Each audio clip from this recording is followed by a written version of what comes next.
Olá, seja muito bem-vindo a mais um episódio aqui no canal Quanta Pra Mim. Eu fico muito feliz em receber você por aqui.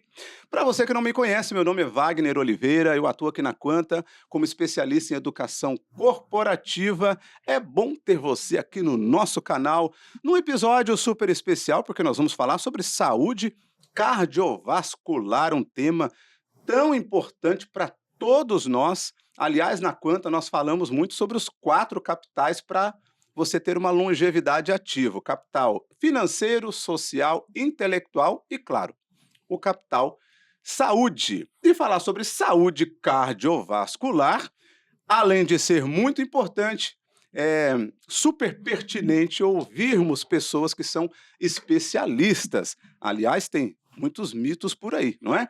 Então, hoje eu tenho a honra de receber aqui no estúdio Dr. André Dávila. O Dr. André Dávila é médico cardiologista e também eletrofisiologista formado pela Universidade Federal de Santa Catarina, tem doutorado em cardiologia pela Universidade de São Paulo, pela USP, e o Dr. André possui uma vasta experiência internacional, já atuou como médico assistente, co-diretor, inclusive em Nova York, na Universidade de Miami. Ele também liderou o serviço de arritmia da Universidade de Harvard até 2024, e aí ele voltou ao Brasil, e a gente quer entender um pouquinho dessa sua história também de volta ao Brasil. Hoje o Dr. André é diretor da unidade de arritmia do Hospital SOS Cardio aqui em Florianópolis, diretor científico da Sociedade Brasileira de Arritmias Cardíacas.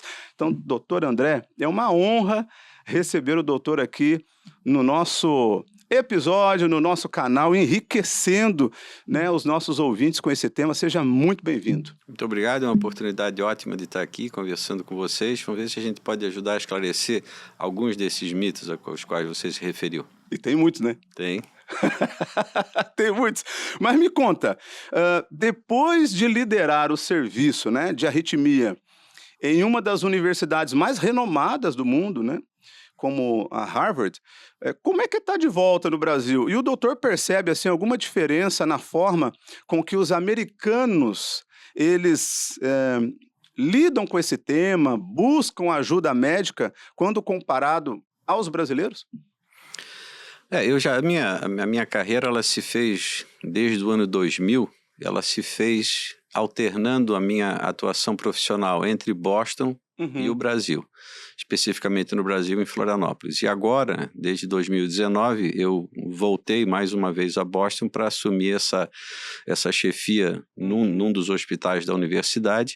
E agora, em 2024, por uma série de razões, eu decidi voltar ao Brasil e continuo vinculado à universidade como diretor de pesquisa daquela instituição.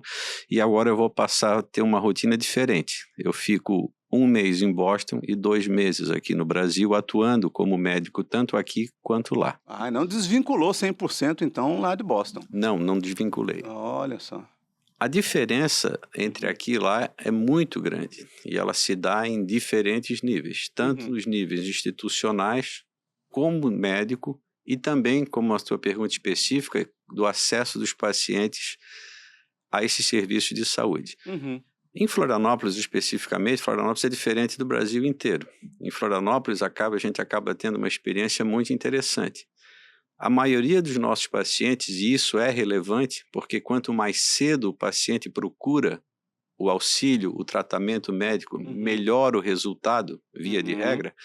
Nos Estados Unidos, independente do fato de os pacientes terem muito acesso à informação, a impressão que a gente tem é que eles chegam mais tarde ao consultório, mais tarde ao tratamento do que em Florianópolis. Olha só. A população de Florianópolis é muito saudável quando comparada, inclusive, com a população de Boston, que é um paciente diferente da média dos pacientes dos Estados Unidos. Mas, mesmo assim, o paciente de Florianópolis acaba tendo um acesso mais precoce, pelo menos a minha especialidade, que é de arritmias cardíacas, e a gente tem a impressão que, a despeito de o mesmo médico, a mesma tecnologia, o mesmo ambiente de trabalho, eles serem muito semelhantes entre aqui em Boston, que, de maneira geral, os resultados dessas intervenções são iguais, se não melhores, quando realizados aqui em Florianópolis. Olha Isso é só, que interessante. interessante isso. A gente, inclusive, agora tem uma publicação que estamos publicando agora nos arquivos brasileiros de cardiologia, enfatizando esse aspecto, porque existe sempre uma impressão de que quando você está fora desse eixo tecnológico, você não pode oferecer aos pacientes o tipo de resultado de tratamento e intervenção que tem nos principais cidades do mundo. Mas, na verdade, é tudo uma questão de como é que você se preparou para receber e lidar com esse problema e desse acesso, que você pode facilitar o acesso dos pacientes e quanto mais cedo eles chegarem, melhor vai ser o benefício desse tratamento. Interessante. Boas notícias, gostei então. Florianópolis está muito bem posicionada. Se comparado ao Brasil, então, acredito que aqui as pessoas têm um acesso a um tratamento mais especializado, se comparado agora com o Brasil. Florianópolis tem alguns dados interessantes. Uhum. Dentro da minha especialidade, talvez a área que esteja mais em evidência no momento é o tratamento de um tipo específico de arritmia que se chama fibrilação atrial.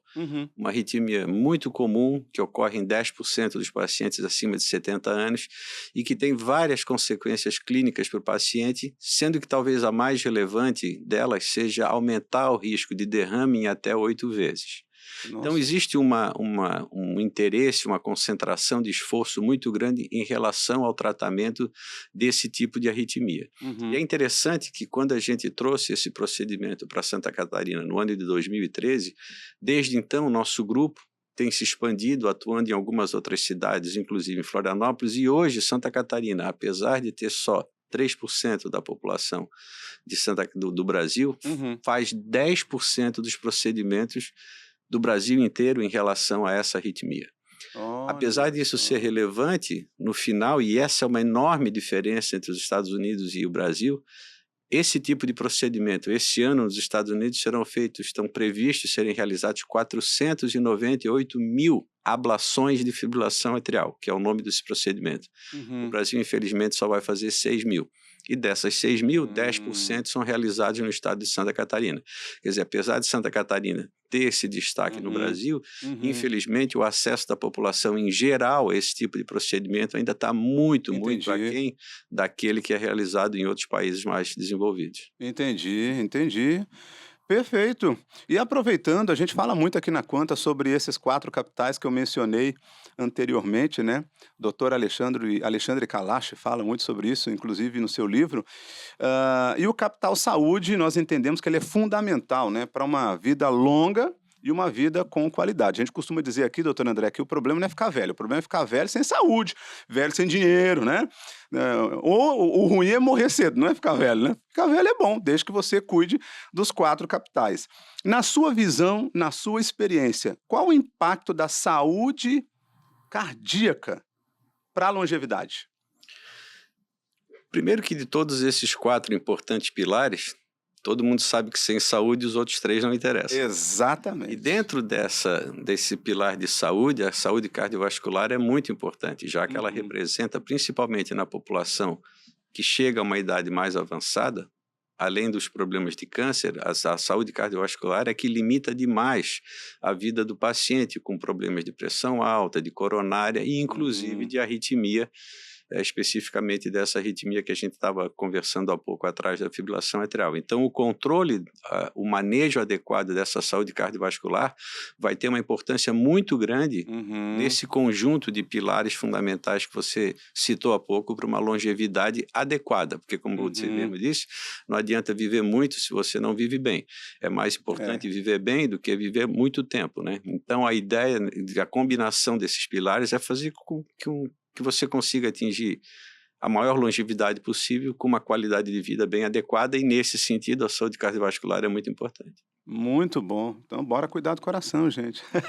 Para viver bem, não só viver muito, mas viver bem, né? Gostei muito do que o doutor comentou aqui. E das doenças cardíacas mais comuns no Brasil? Queria que o doutor falasse um pouquinho para nós quais são as mais comuns e a arritmia está nessa relação como uma das principais? As doenças mais comuns do coração, genericamente falando, são a pressão alta e as consequências da pressão alta, os problemas de coronárias, de obstrução de coronária, que acabam resultando em, por exemplo, infartos e necessidade de se fazer intervenções e, eventualmente, morte súbita, a dilatação do coração, que é chamada insuficiência cardíaca, e quanto maior a prevalência dessas 3 grandes doenças cardiovasculares, maior a chance do paciente desenvolver arritmias cardíacas. As arritmias cardíacas, quando presentes nesses 3 outros grupos de doença que eu acabei de citar, elas agravam a apresentação clínica da doença, elas aceleram a doença em si e elas pioram demais a condição clínica do paciente que se apresenta, por exemplo, com pressão alta, com doença de coronária e com insuficiência cardíaca. Então, hoje em dia, o tratamento das arritmias cardíacas, ela tem sempre essas 2 vertentes. A gente tratar, digamos assim, a doença de base do coração, concomitantemente a isso, tratar a arritmia cardíaca. Em alguns casos, o tratamento da insuficiência cardíaca, da doença da coronária, da pressão alta, elas são capazes de eliminar até a arritmia. Mas não é incomum que você tenha que combinar os tratamentos. Eu tenho que otimizar o meu tratamento dessas condições cardiovasculares e, além disso, fazer um tratamento específico das arritmias cardíacas, que, dado o fato da população estar envelhecendo bastante, existe uma prevalência, existe um número de pacientes com arritmias cardíacas muito grande que só vai crescer muito nos próximos 50, 100 anos.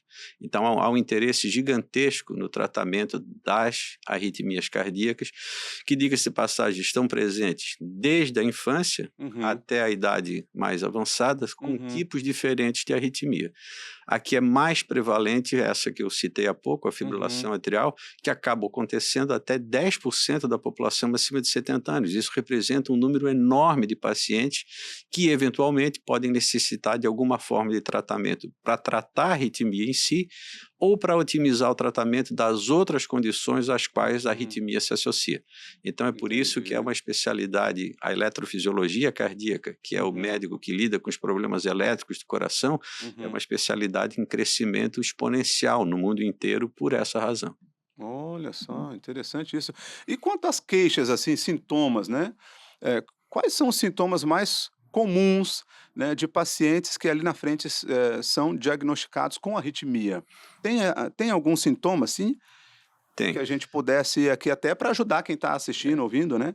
Os sintomas mais comuns, eles dependem do tipo de arritmia que se apresenta. Existem diferentes tipos de arritmia divididos em 2 grandes grupos. Uns que fazem com que o coração bata muito devagar e outros que fazem com que o coração bata muito rápido. Nos pacientes que têm o coração indo muito rápido, as queixas mais comuns são essas queixas de palpitação. O paciente sente que o coração saiu do compasso e que está batendo muito rápido. E essa queixa pode se associar a outros problemas. Se a velocidade, se o número de batimentos é muito rápido, o paciente pode se sentir tonto, pode sentir a sensação que vai desmaiar, pode suar frio. Então, esse é um tipo de problema, cujo principal sintoma, de fato, é o cansaço e o batimento descompassado do coração. Nos outros pacientes em que o coração bate muito devagar, isso é um problema maior, às vezes, porque o paciente não tem condição de fazer esforço físico, se sente muito debilitado.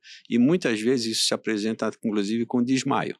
Dependendo do tipo de arritmia, esses sintomas podem ser um prenúncio de um risco aumentado de morte súbita.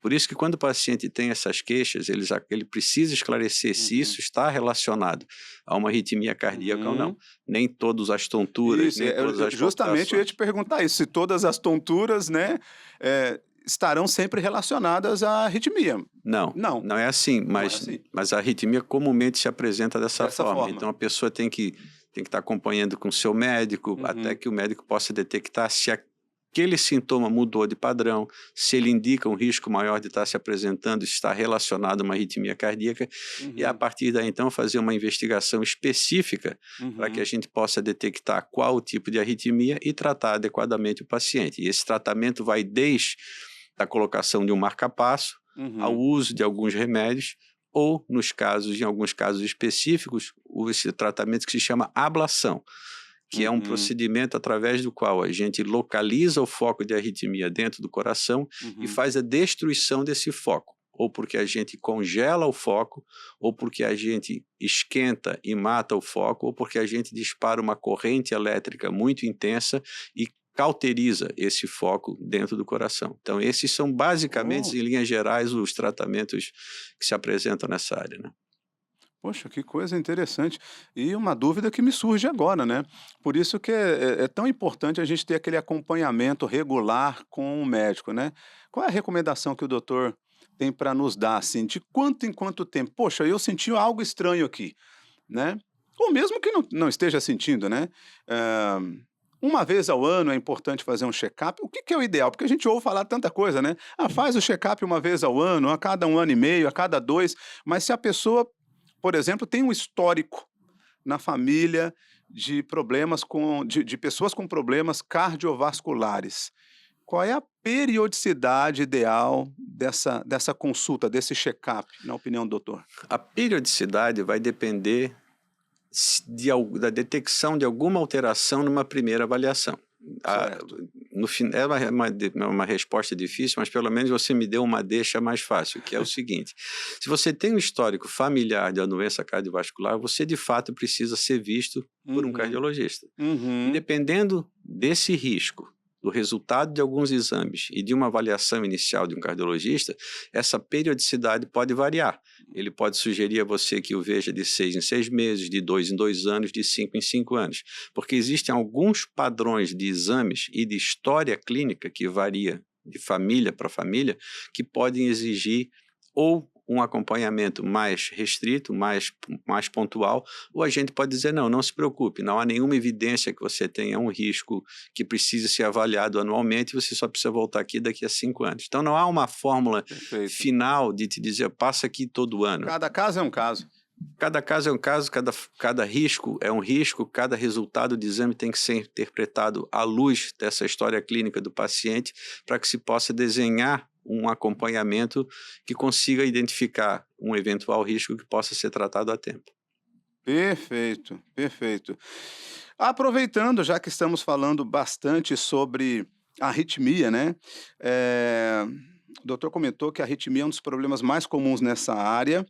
Quais são as possibilidades de tratamento para as arritmias? Hoje, o que está mais em voga no tratamento das arritmias são esses dois pilares, ou Uhum, seja, o implante de um marca-passo quando o coração bate muito devagar e a uhum, ablação por catéter, que é esse cateterismo que a gente faz, que é uhum. um cateterismo semelhante ao cateterismo que a gente usa para tratar as coronárias, mas de uma maneira distinta, porque a gente de fato mexe dentro do coração quando a gente faz uma ablação.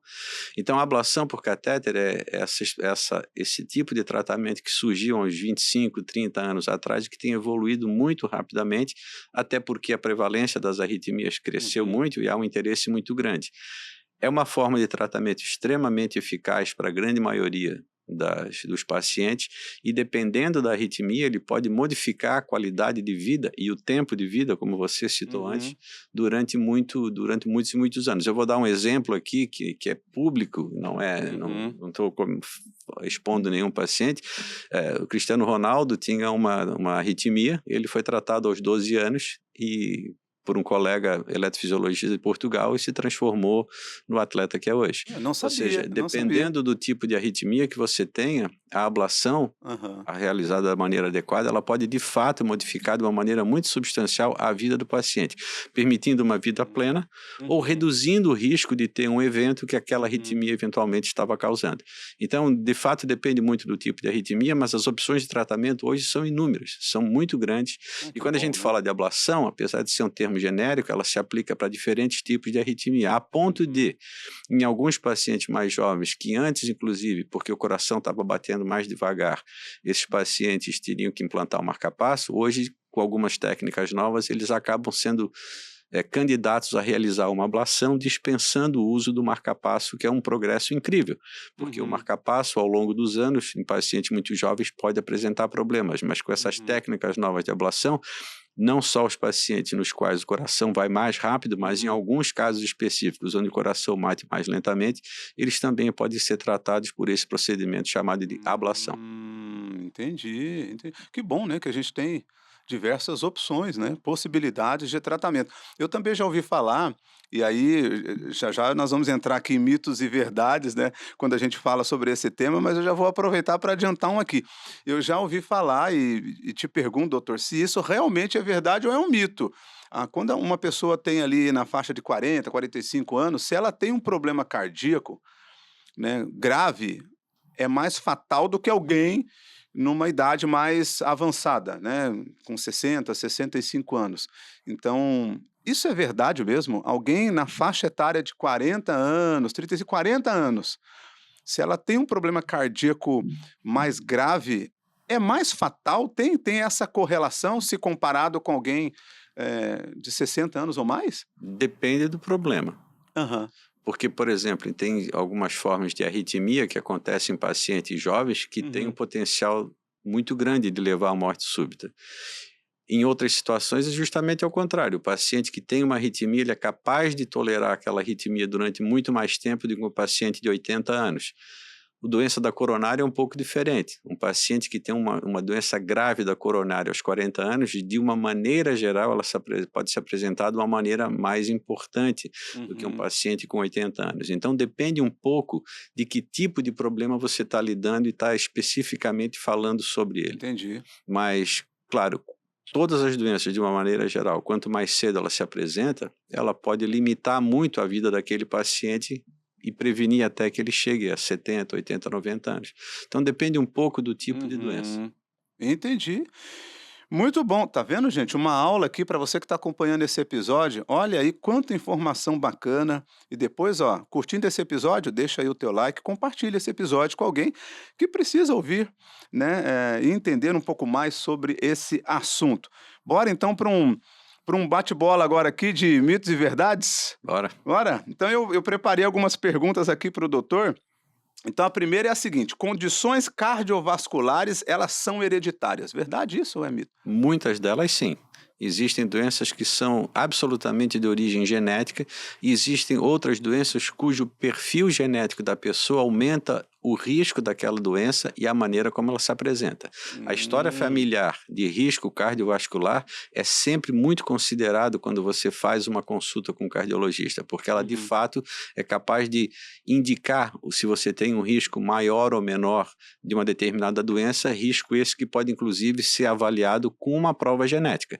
Existem inúmeras doenças hoje, esses painéis genéticos já estão disponíveis em muitos países, inclusive no Brasil, inclusive em Florianópolis. Uhum. Eles podem de fato identificar uma condição que ainda não se apresentou clinicamente, mas que o paciente já tem uma carga genética que seguramente fará com que ele tenha aquela doença num determinado momento da vida dele. E essa informação é muito importante, porque a partir daí Entendi. a gente pode não só orientar essa pessoa em relação a ter filhos, a paternidade e tudo, como a gente pode evitar que ela se exponha a alguns outros fatores de risco Uhum. De risco. que possam aumentar a expressão dessa condição genética que ela tem.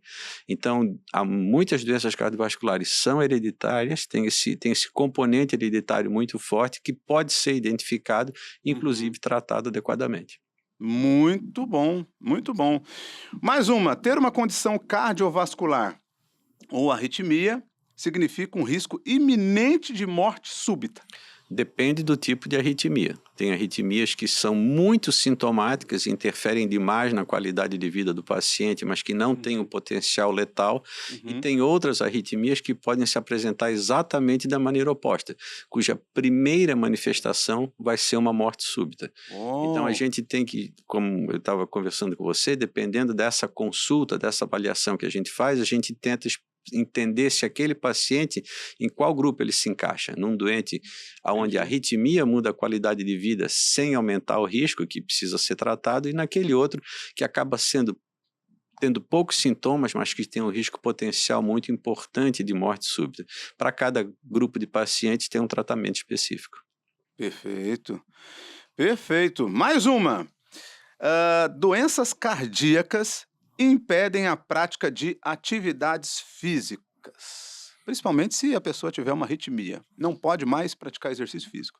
Na grande maioria das vezes, a atividade física ajuda no manuseio das doenças cardiovasculares. Atividade física adequada, atividade física prescrita, Na medida de certa. acordo com aquela doença que o paciente tem, Uhum. ela ajuda ao controle da maioria das doenças cardíacas, mas nem todas. Existem algumas formas de arritmia onde a atividade física está proscrita, porque ela aumenta o risco de desenvolver essa arritmia e aumenta o risco de morrer subitamente. Então, existem algumas doenças em que a gente contraindica a prática do exercício físico e quando o paciente compreende isso, isso muda de fato a evolução da doença. Então, mais uma vez, não estou tentando ser vago aqui, mas é que de fato tem muitas opções, Tem muitas variáveis, né? muitas variáveis, então depende mesmo do tipo de problema que você tem para saber se o exercício vai te ajudar ou vai atrapalhar no controle e na evolução daquela doença. Olha aí, gente, muito importante isso. Mais uma. Quais principais fatores podem desencadear uma doença cardiovascular ou arritmia? Tem alguns fatores que desencadeiam. O doutor já falou um pouquinho aqui sobre esse aspecto hereditário, né, que pode ocorrer ou não. Mas existe algum outro fator, por exemplo, obesidade, né? Isso pode desencadear uma doença cardiovascular, arritmia? As arritmias cardíacas, a grande maioria delas, elas são problemas específicos da parte elétrica do coração.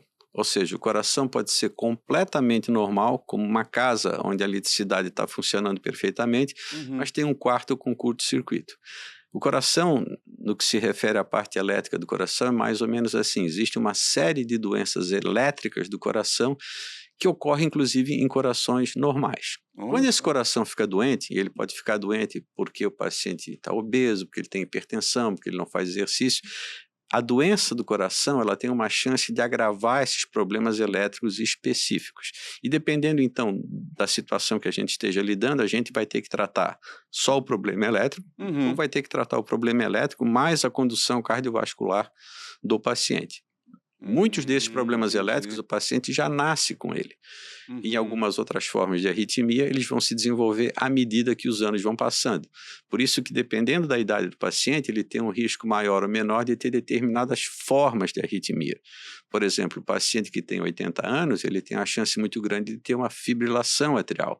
Um paciente de 15 anos, raramente vai ter uma arritmia desse tipo. E quando ela acontece, ela é geralmente mediada por um outro tipo de arritmia que acaba degenerando nessa. Então, depende muito da idade que a gente está falando e da condução cardiovascular do paciente. Entendi. Muito bom. E aquela finaleira, é possível prevenir doenças cardiovasculares? Se sim, como? Eu acho que a gente consegue prevenir algumas coisas tendo uma saúde adequada. Nem todos os problemas são preveníveis e às vezes a obsessão da prevenção ela leva o paciente para uma forma de conduta de negligenciar o problema que ele de fato tem, acreditando de que um exercício em demasia, que uma vitamina que não faz nenhum sentido tomar tem esse valor preventivo. Eu acho que a prevenção está na identificação precoce do problema, na abordagem adequada de um profissional médico para orientar esse paciente em qual a melhor maneira de evitar que aquela doença tenha uma manifestação clínica importante e que ela possa progredir. Às vezes a obsessão da prevenção, infelizmente, ela tira o foco do paciente do problema em si, acreditando quase que algumas vezes em milagres. E isso não existe. Então o que existe é a gente ter uma vida saudável, se alimentar bem, essas orientações genéricas são sempre muito boas, mas mesmo assim existem algumas condições que vão se apresentar em pacientes muito saudáveis que precisam ter uma abordagem específica para identificar o problema e como manusear aquele problema específico. Olha só, gente. Quanta informação rica, hein, nesse episódio para você que nos acompanhou até aqui. Tivemos uma aula aqui do Dr. André, especialmente no que diz respeito a arritmias cardíacas. Eu aprendi bastante, viu, doutor André? Aprendi muito mesmo. Eu quero te agradecer, é uma honra tê-lo aqui no nosso canal, trazendo esse conteúdo tão rico e tão importante, né, para os nossos ouvintes, para quem acompanha aqui os nossos conteúdos nos nossos canais. Então, Doutor André, que seja o primeiro de muitos outros episódios que a gente possa, né, bater um papo, gravar juntos. Quero agora passar a palavra para ti, para aquele recado final para quem nos assistiu, nos ouviu até aqui. Não, um prazer, né? Esse é o tipo de coisa que eu acho que esse tipo de informação, divulgação dessas informações médicas sempre ajuda e vai ser um prazer participar desses podcasts aqui com vocês. Muito obrigado pela oportunidade. Imagina, uma honra tê-lo aqui. Bom, para você que acompanhou esse episódio, então lembre-se de cuidar do teu coração, da tua saúde, para ter uma longevidade ativa, gente, ó. Ficar velho não é ruim, o problema é ficar velho sem dinheiro, sem saúde, e principalmente sem saúde, né? Como o doutor colocou aqui, sem saúde você não consegue conquistar os demais capitais, né? Então, cuide da tua saúde. Para você que não conhece a Aqua Produção, depois coloca aqui o QR Code da Aqua. A Aqua é nossa academia Quanta de educação previdenciária, uma plataforma online que oferece a você mais de 100 soluções educacionais de forma totalmente gratuita, ok? Então visite a Aqua lá, tem mais conteúdos para você que nos acompanhou até aqui. Bom, mais uma vez, doutor André, muito obrigado, obrigado a você que nos acompanhou e eu te aguardo no nosso próximo episódio. Até lá, um abraço.